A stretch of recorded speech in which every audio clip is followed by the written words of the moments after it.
Welcome back. Joining me now is the Shadow Secretary of State for Levelling Up Housing and Communities, Kevin Holling. Mr. Holling, lovely to see you this morning. Now, you're a straight-talking man, so I'm going to ask you an extremely straight question. Which Tory or Tories should take responsibility for this Afghan data leak shambles?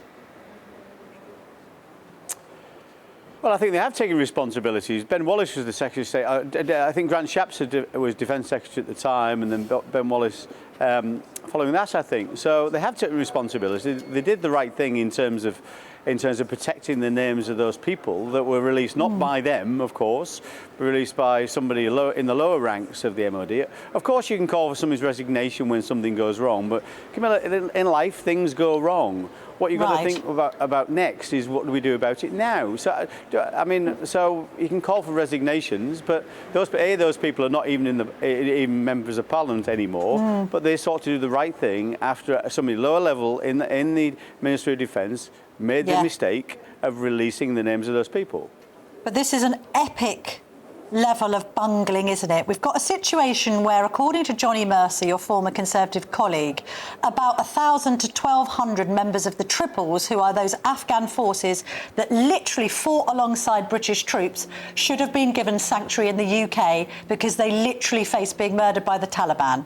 We've now got over 25,000 Afghans who have come to the UK, of whom 15 and 16 don't have any right really to be here.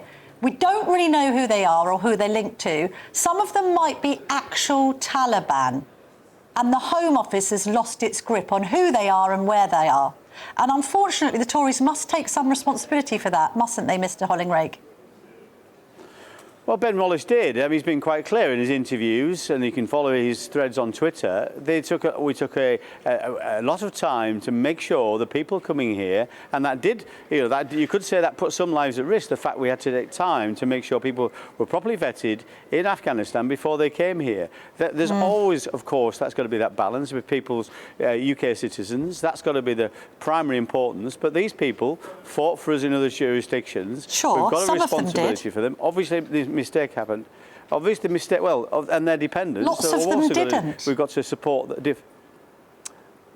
What? Sorry. What Lots of these people didn't fight for Britain. They were just on a list. So what I'm saying is, from your perspective now, in order to try and undo some of this damage, should we retrospectively check every Afghan that's come in, make sure that their claim is legitimate, and if it isn't legitimate, what do we do about them? If you're a US resident, let's face it, things feel uncertain right now. America's national debt, over $36 trillion and climbing. Inflation, still eating away at your savings. And the dollar, down nearly 8% this year, with more countries walking away from it. Meanwhile, the markets, one day they're up, the next day, trillions gone in a blink. So it's no surprise people are asking, where can I actually put my money and sleep at night? That's why more investors are turning to gold and silver. Gold's up over 24% this year, smashing records and soaring past $3,300 an ounce. And some analysts say we could see $6,000 gold before the end of Trump's term. And silver, it's heating up fast, driven by demand in tech, solar and defence. Some analysts say it could double in value this year. If you've been thinking about moving part of your IRA or 401k into gold or silver, tax and penalty free, our friends at Priority Gold make it simple. They're endorsed by Rich Dad's Robert Kiyosaki, ranked #1 by Forbes and Financial Services Review, and trusted by thousands of everyday Americans. Right now, GB News viewers can get a free wealth preservation guide from Priority Gold. It shows you exactly how to add real gold and silver to your IRA or 401k tax and penalty free. Step-by-step plain English, no pressure, just smart information you can act on. Just scan the QR code, click the link in the description below, or if you're a US resident, text WEALTH to 24999. That's WEALTH to 24999 and claim your free guide today. The price of gold can go down as well as up. Past performance does not indicate future performance. Only invest what you can afford. Well, of course we should. And if anybody's here illegitimately, they should be deported. And though we had a plan for that, of course, in Rwanda, and this current government scrapped it. We could have done that. You know, of course, it's more difficult to deport people to places back to Afghanistan where you've got the Taliban in control. But we had a solution for these people, like who come from Syria or come from Afghanistan. That was what Rwanda was all about. So you could send people to Rwanda, which would be the right thing to do if people are here illegitimately, and you can't send them back to their home nation. OK, so Ben Wallace leaves office, Grant Shapps takes over, an injunction is turned into a super injunction. Shapps then says on Friday that he's surprised the super injunction lasted that long. He's the one who extended it weeks before the last general election. The conclusion one automatically draws is that you extended that super injunction to avoid embarrassment before the country went to the polls. Well, it's interesting you say that when Labour extended it 8 times themselves. So I don't think that's right. Well, what about I'm sure you people extending made a decision. it? If it was a bad idea for Labour to extend it, you shouldn't have extended it. I didn't say it was a bad idea. You said it was a bad idea. I said... Is it a bad idea to extend a super injunction to protect people's reputations? Well, I don't think it's to protect people's reputations, it's to protect people's lives. That's what it was there for. Now, I'm not close enough to that particular decision to decide whether Grant Shapps was right or the Labour government was right to extend it 8 times, but I'm sure they did it for the right reasons to try and protect people's lives. That's why they did it. Now, it's easy for you or anybody else stand on the sidelines and criticise, but these judgments are difficult. These decisions are difficult, and I have no doubt that Grant Shapps and Ben Wallace made those decisions in the right interests of UK security and the safety and security of those individuals. But the execution may have been wrong. I mean, I'm standing from the sidelines concerned that the taxpayer has funded to an estimated tune of £6 billion the possibility of importing actual Taliban terrorists to the UK. That's my concern here, Mr. Holling. Well, and I think it's a concern that's shared by most people watching.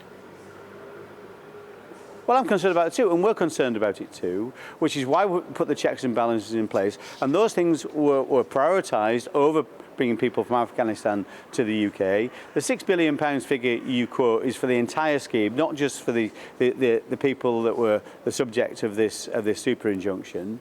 But of course we're concerned about that, which is of course why we put the checks and balances in place to make sure those people were not members of the Taliban and wouldn't pose a threat. But in terms of your overall question, should we make sure these people that are residing in the UK today are not a threat to the UK? Of course we should. And if they are, they should be deported. Let's move on to domestic matters. I think you're somehow involved in the working group that's looking at this definition of Islamophobia. Is that right, Mr. Holling? It definitely is not. I'm somebody who's very critical of the working group. The working group is made up of somebody. Yes, I've raised concerns many times about it. This is effectively a working group that's chaired by Dominic Grieve, who is in favour of a definition of Islamophobia, which I am not. And the other 4 people on the working group are all Muslims, and there's nothing wrong with moderate Muslims in this country. We're not talking about Islamists here, but nevertheless, you're looking at this from one side of the equation. I'm very concerned that we end up with a definition of Islamophobia which shuts down free speech and any criticism of a religion. That should never happen. Of course, we should protect individuals of the Muslim faith. The law currently does that. Various different laws do that in this country. What I do not want to see is a situation in this country where you cannot criticise a religion. I am very critical of some of the practices of some of the Muslim communities in this country. Cousin marriage, for example, Sharia councils, very critical of those things. I should be able to be critical of those things. And I fear this new definition will mean I cannot be critical without being criticised as being an Islamophobe.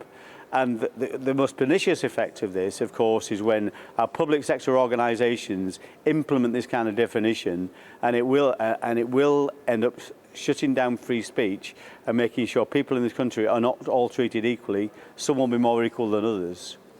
Forgive me, yes, because you've said that you think there should be more critical voices in this working group, and you've also raised concerns that the Labour government seems to be keeping the members of this group in secret. We're not finding out who's on this group and which bodies they represent. Well, the members, we do know who the members are, and I've just quoted who they are, but the big thing they were getting wrong was this whole, it's not even a consultation, not a public consultation. They were sharing the position on this, or the questions on this, with a select number of people. The report that they write will then be then presented to Lord Khan, and he will make a decision, as will Angela Rayner, in secret, about what they should do on a definition of Islamophobia, which many rational commentators are totally against. So because of the impact on free speech, it's totally wrong. The government's doing it in secret. We are writing to every single Labour MP, Member of Parliament, to say, raise this with your government. They should not be doing this. We want to make sure this doesn't happen, because the implications for our country and for freedom of speech are profound. When it comes to votes at 16, why do only 10% of under 18s want to vote for the Conservatives, Mr. Holling? Has the whole notion of a young Conservative now become an oxymoron? We are seeing many young Conservatives come back to our party, I'm pleased to say. And there's no doubt in the past we've become, because of Brexit perhaps and other things, some young people have turned away from us. I think it was only about 2015, a third of young people supported our party, as did the Lib Dems and Labour, the same percentage as Lib Dems and Labour. But there's no doubt we've lost some of that vote. We need to get that back. And the way we do that is talk about what the Conservative Party is really about. And that's about opportunity. It's about an optimistic message of opportunity and ownership, about buying your own home, starting your own business. That's what powers our economy. That's what we should be supporting and celebrating. And finally, the reshuffle rumours. Have you heard them? Is your position safe, Mr. Holling? Who should go from the shadow cabinet? I have no idea if they're true or not, and whatever Camilla Tominey asked me to do, or if she asked me to do nothing, I'm very happy to support the team. What, so you're saying you're happy to be fired? Of course. If Camilla Tominey thinks there's somebody better to do my job, that's her decision to make. You're a team player, Mr. Holling. Thank you very much indeed for that, the clarity of that final answer. Lovely to speak to you this morning. Thank you. Pleasure. Well, there you have it. Somebody electing to be reshuffled. Probably mean he'll keep his job, actually, because that is taking one for the team. And I tell you what she needs right now, Camilla Tominey, and that's team players.